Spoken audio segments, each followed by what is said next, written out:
Hello survivors and welcome to another Walking Dead Road to Survival video, and in this video we are going to be taking a first look at Gold Mythic Anniversary Carl, who is going to be coming to RTS as an Ultra Token Will recruit. Now visually we have kind of had an insight into Carl already. I think he was released as part of an update when it comes to like an arena wheel or something like that, but otherwise we have kind of seen him in the background of Sophia's art, and now we see Sophia in, the background of Carl's art, which is obviously really cool. It is the older version of Carl. I will say I have had so many comments on my videos about getting the older versions of some characters, and Carl was a big one. So this is actually really cool. On the left-hand side, we can see the art in a little bit more detail. The kind of 9 for the 9th anniversary being held by Sophia. Really cool on the visuals, in my opinion. Now, if we check out the stats at level 1,600, Limit Break 3, he has got 11,164 attack, 39,074 defense, and 42,796 HP. So obviously a bit more of a defense team character. He is going to be of the fast trait, even though he is holding that iconic pistol on the right hand side. He is going to be a tank. He is going to be a Gold Mythic, of course, and he's going to be joining the Holiday Heroes Allegiance. Now the first thing we're going to be checking out is the Adrenaline Rush, and it is called Guardian's Resolve. It has got a recharge rate of 66 AP. This fighter recovers from all penalties, then heals for 50% of their max HP for 2 turns, revive one teammate with 50% of their max HP, or 2 teammates if Anniversary Sophia is on the team. All teammates get a Guardian Shield. So quite a lot going on here with the Adrenaline Rush. The cleanse coming in first is obviously nice. If the character like Carl is going to get a heal, he could remove heal reduction, and that way he can obviously get healed. It doesn't really change too much else. It is just a full cleanse. Burn, bleed, and infection is nice to remove though.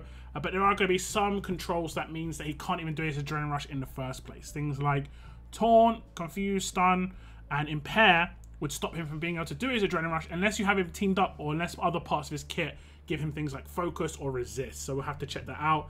The Revive is interesting. It is decent. 50% of their max HP when revived. And if Sophia is on the defense team, because Carl is primarily a defense team character, it will be 2 instead. The next part and the last part is all teammates get a Guardian Shield, which is always nice. Guardian Shields are very powerful. You have to destroy them to remove them.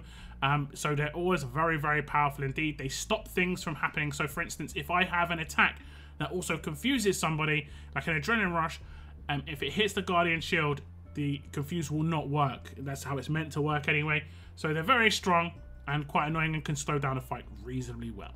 Okay, so here we are on the attack team. Although I do primarily see Carl as a defense team character, we are just going to show it how it works in an attack team.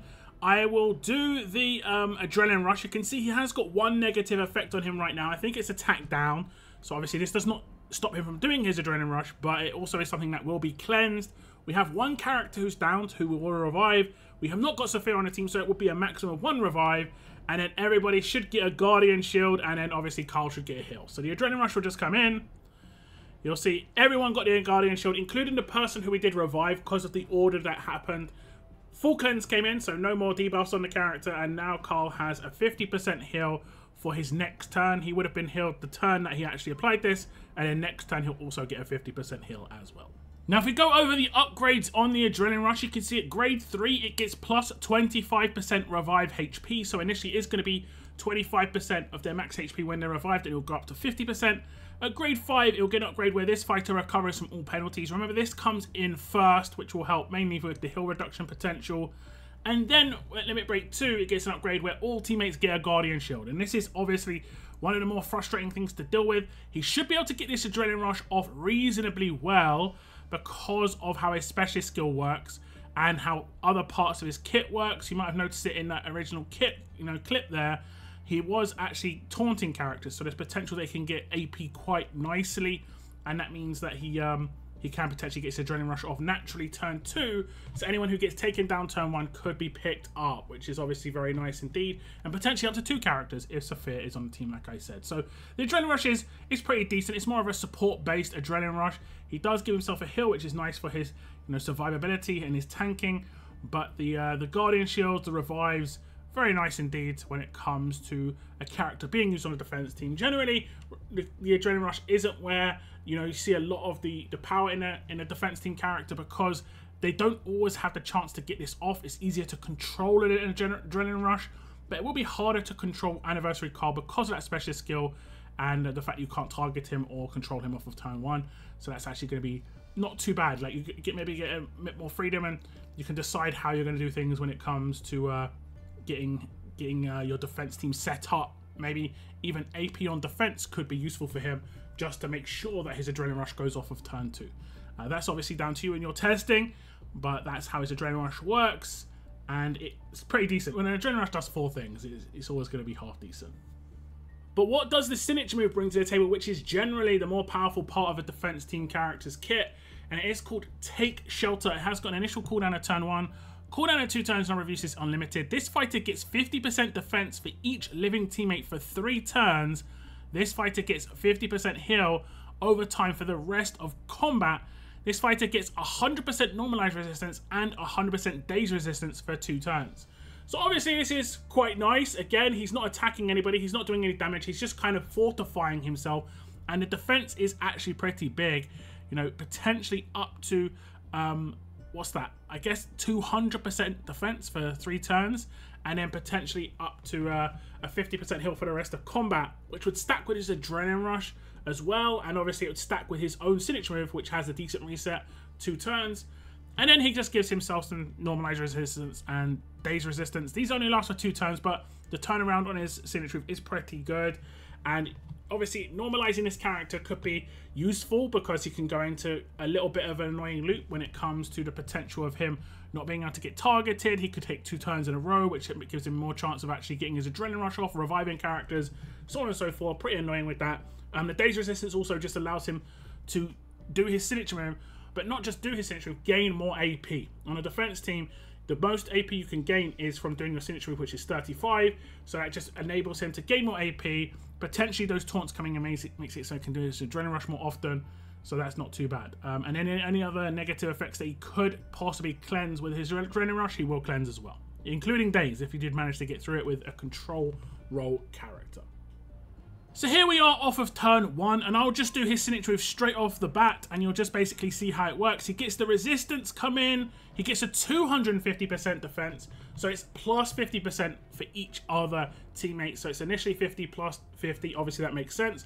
So it goes up to 250% defense, and then obviously the other things come in as well. For instance, the normalized resistance and the heal over time for the rest of combat. Like I said, this will stack with his Adrenaline Rush, so if I did his Adrenaline Rush right now, he would go up to 100% heal over time for his next turn, and then it will go back down because it obviously only lasts for 1 turn on the extra 50%. But if he was to do his signature move again, it would stack up permanently to plus 100%. Now obviously these buffs can get stolen away, but he can consistently reapply them as well, and he can have times when he can't be targeted because of that specialist skill, as I previewed it before. So that could become problematic when it comes to getting this character down and making him stay down. Now going into the upgrades on his signature move, you can see at grade 2, which is 1 copy, he gets an upgrade where this fighter gets 100% normalized resistance and 100% daze resistance for 2 turns. So initially those resistances aren't going to be there. At grade 4, still 1 copy, it gets plus 25% heal over time. So initially it is a 25% heal over time, and it gets boosted up to 50%. Then at Limit Break 1, it gets plus 25% defense for each living teammate. So initially it is 25% defense for each living teammate, getting boosted up to 50%. He counts as one of those teammates, which obviously does make sense, because if he is the last character alive, you would want him getting a defense buff, and it can stack up to a maximum of 250% as we saw. And then at Limit Break 3, he has -1 to starting cooldown, so it goes from a turn 2 starting cooldown down to a turn 1 starting cooldown. And generally speaking, on defense team characters, this is how you want it to go. You want it to be on first turn, you want to be able to do it straight away, and with Anniversary Carl, it's even more important because he's one of the few characters you can almost guarantee he's going to be able to do his signature with turn 1. He can't be targeted or controlled off of turn 1 by an attack team because of his specialist skill. So his signature move should always go off on turn 1.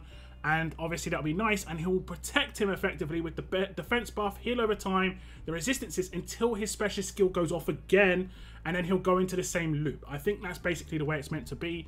Special skill protects him off of turn 1, and it basically protects him in the downtime of his signature move, which gives him a lot of protection with that defense buff and heal over time, like I say. He does turn himself into quite a beastly tank. His defense stat is quite high already, and it's going to get boosted massively with 250%. Like I said, this can be stolen away though, but you are going to obviously have 4 other characters to deal with on a defense team. I see a lot of people talk about like, oh, you can do this with this one character that can help against this one character. That's sure, but that means you can't do it against other characters that are on the defense team at the same time, and that's generally how a defense team works. You can't target everyone, generally speaking, and Carl you can't target at all off of turn 1, which obviously is where his kind of fundamental power of his kit comes from. But the buffs are nice. It just, like I say, boosts him massively on his signature. If you can't really stop this from happening with Carl in the right team, it could be even worse based on, you know, whether you've got a good leader and whether you've got other good synergy characters. Now next up, we're going to look at Carl's mythic abilities. These are his passive skills. He is a tank, of course, so he does get the strength passive, where he has 40% critical hit resistance. This basically means that he can negate all critical damage down to 0, and it acts as if the critical hit didn't even happen in the first place. So any skills, any special skills, so on and so forth, that do require a crit to hit to actually proc, it will not obviously work. That's how it works basically. The next one's called Timely Distraction. At the start of each wave and turn, 100% chance all other teammates get camouflage and elusive for 1 turn. This is obviously nuts because it's every turn that this is going to apply. Sure, you can steal it away, but he'll apply it again the next turn. And this is guaranteed, I think, to happen at the start of the fight as this fight starts, but also the start of the next turn because of how his specialist skill works. He'll obviously apply this to everybody. Because you can't control him or take him out on turn 1, this is going to at least be a guarantee to happen for 2 turns. And obviously elusive means no AP gain unless you're doing signature moves.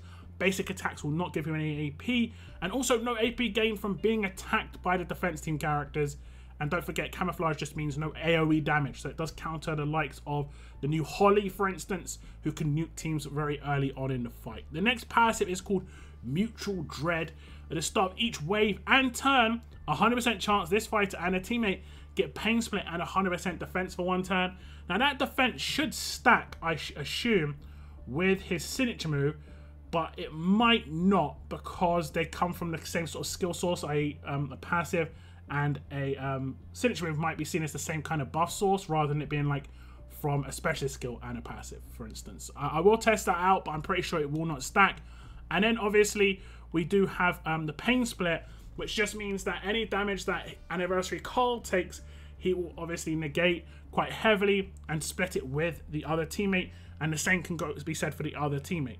There are some downsides to this, at least when Pain Split initially came in. I guess most people will know this, but if there's a very low kind of stat defense team character with low defense and so on and so forth, and it lands on them, you could nuke that character and do more damage to Carl than you would do otherwise, but there generally aren't those sort of characters on defense teams anymore. Most characters, like your weak link, might have like 80k defense. You know, it's not really going to be someone who can nuke crazily hard, which is obviously nice. And the next one's called Draw Attention.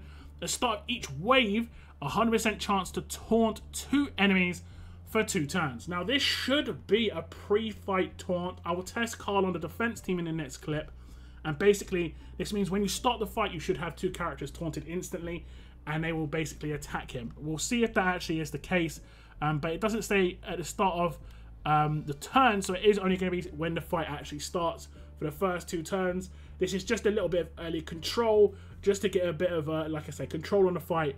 Now they will be able to attack Carl because he's taunted them, even though his special skill means he can't be targeted. That's the only bypass when it comes to his special skill when it procs. Okay, so as we start the fight, you can see we do have that pre-fight taunt coming in where Carl gets targeted by 2 of the characters that are taunted for 2 turns, this turn and the next turn. He will take damage, but he obviously can't be targeted by anyone else. I can't select him. I can only select the characters around him. Pretty much as simple as that. Now, I might have called Amber Holly. I get them mixed up. Both short-haired blonde women. But basically, when it comes to AoE damage of her, she's very nukey. So I could target this central character, but because of the team-wide camouflage, you can see everything is negated to 0 effectively by the surrounding characters because of that camouflage. Now, Carl himself does not get that camo, but because his specialist skill, you saw a 0 pop up because I can't do any damage. It's pretty much as simple as that. It pretty much works as camouflage would against payback characters. Nice and simple. And just to show you that in more action, we should be able to do some more damage when it comes to Shiva. I think she has a line attack, doesn't she? Yeah, and we can see we did some damage to Noor, and then the damage to the character behind got reduced. Now, what's interesting, of course, is we saw the pain split damage come in against Carl because of pain split with Noor. Pain split always happens, and it always attaches itself to the highest HP character. So if you have an extremely high HP character on the team, you can effectively turn Carl into that specialist to a certain extent. So for instance, if you team up Carl with a payback character who has very high HP, doing too much damage to Carl could proc payback on the other character. Now if we jump straight into the upgrades, you can see at grade 1, the first half of timely destruction comes in. At the start of each wave and turn, 50% chance all other teammates get camouflage and elusive for 1 turn. At grade 2, you can get the first half of strength, where Carl gets a 20% critical hit resistance. At grade 3, timely destruction 2 comes in. At the start of the wave and turn, now 100% chance all other teammates get camouflage and elusive for 1 turn. Moving on to grades 4 and 5, you can see at grade 4, Mutual Dread Part 1 comes in. At the start of each wave and turn, 50% chance this fighter and a teammate get pain split and 100% defense for 1 turn.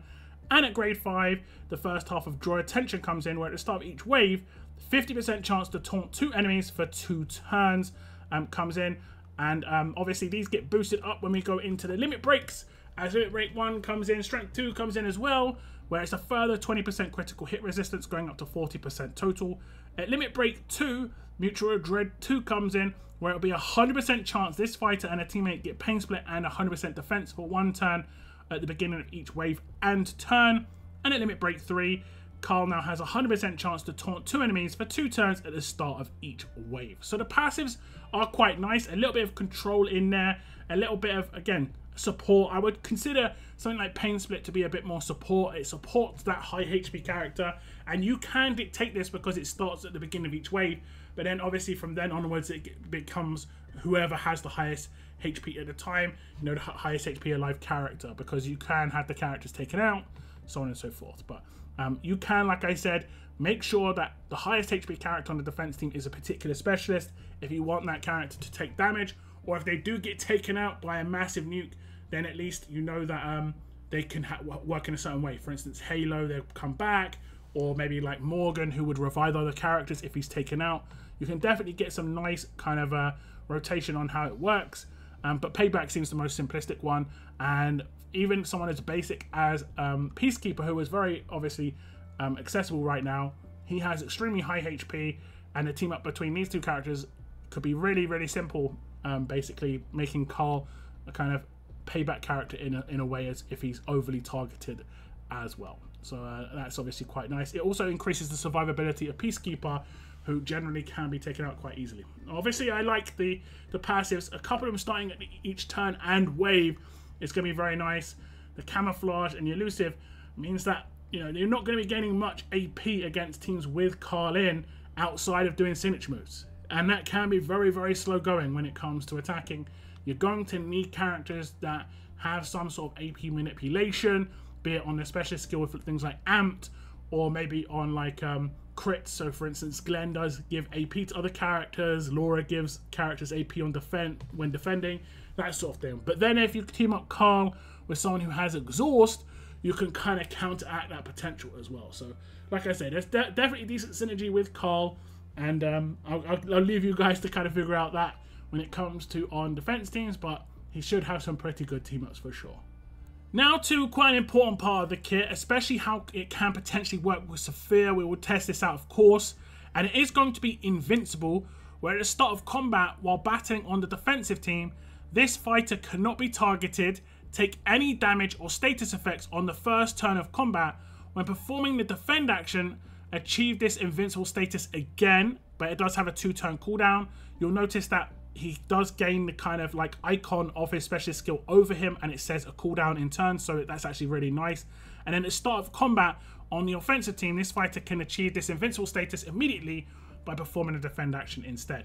Now, I will say I did obviously preview this specialist skill when it was like the information was given to me by Scopely, and I think this is very, very powerful. And the problem, like when it comes to if the character does something overly dangerous when it comes to like offensively, let's say their signature move did hit at 5 characters for 1,000,000% damage, you wouldn't be able to stop that in any way. It'll be impossible. So it needed to be balanced. I think Carl is very powerful, but he is obviously more damage, like kind of self buffing rather than doing anything too problematic to enemies. But he will be slow to take down, but he can team up with Sophia, who does damage, and potentially because of the way Sophia's kit works, she does heal Anniversary Carl with part of her kit.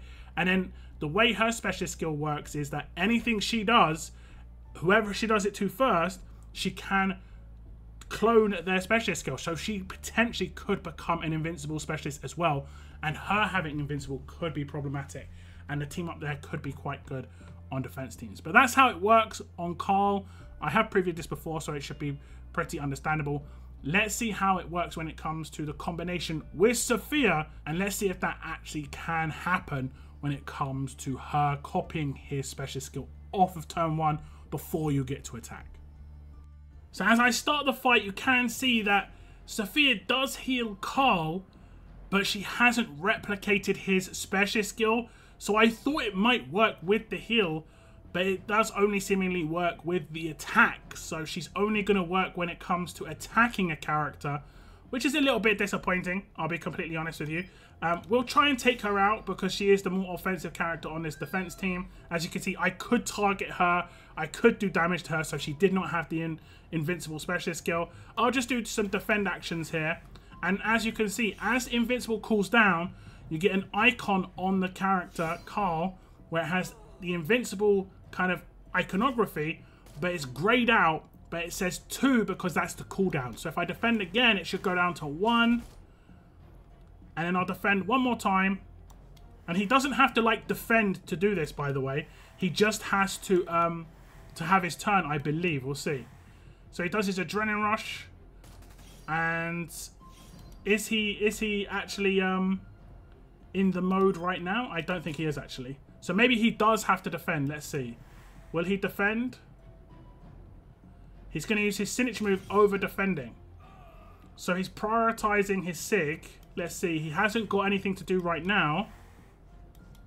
And now he's going to do it. Okay, so he'll only do it if he hasn't got his signature move or adrenaline rush to do, which makes sense, I guess, because it works the same way as a human shield would when it comes to the prioritization. But in terms of the timing, it does mean that his second signature move will always line up with when he would normally do his invincible the second time. But the priority is the first turn. Invincible obviously is going to give you a little bit of a head start on a defense team. That is pretty much the only thing you can ever guarantee anyway, because those 2 turns between his first and his second, he could be targeted, he could be taken out. The only one you can guarantee is the first one. Now moving on to Anniversary Carl's weapon, as you can see, and as you probably saw at the beginning of the fight, he just has a default weapon. This is one of the few occurrences when you can use a very bizarre defense team weapon, trying to get a kind of foothold in the fight, maybe with like AP on defense, maybe with even AP gain for teammates, you know, 8% weapon, it could make the difference. Just because he can't be targeted, meaning you don't necessarily have to go with things like absolute defense and so on and so forth. If you do want him to try and survive for turn 2 and turn 3, then obviously you'd want probably a more defensive weapon. But if you wanted to try and get an interesting foothold on the fight, like I say, you could go with a more support-based weapon, or like I said, AP on defense, just so those taunted attacks give him enough AP to adrenaline rush nice and quick, and obviously give those revives, so on and so forth. That's pretty much as simple as that. But it's up to you how you want to do it. A basic absolute defense like fast healing or something like that could be a better option. I think there was an absolute defense HP and defense kind of how there is a 1535 that could also work on Carl to boost his stats and teammates adjacent to him. So this was just the first look at Gold Mythic Anniversary Carl, and like I said, I think a lot of people are going to be quite happy and excited about Carl coming into the game.